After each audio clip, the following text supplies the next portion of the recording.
Reminder of one of the things that made our country unique to begin with. Our people have always been able to visualize a future for themselves and their children and make it a reality. That's why it's called the American Dream, and this tax plan will make it more attainable for more of our people than ever before. But for this to happen, we need economic growth that makes it possible for businesses to create jobs and raise wages. So to give some perspective on how our tax plan is going to do that, I've invited Kevin Hassett, the chairman of the Council of Economic Advisors, to join us in the briefing today. Kevin will say a few words and then take some questions specific to this topic. And as always, I will come back up to take the rest of your questions after that, which I'm sure will all be on tax reform. So with that, I'll turn it over to Kevin. Thanks, Sarah.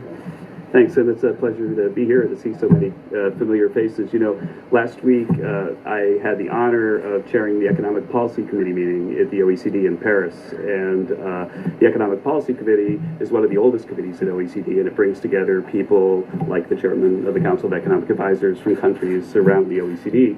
And at the meeting, they were going through the staff recommendations of the OECD for creating economic growth in countries around the world.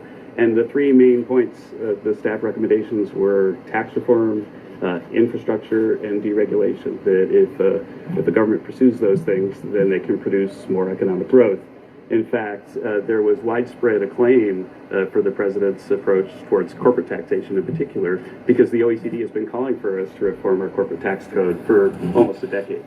And so the idea right now that this corporate tax reform is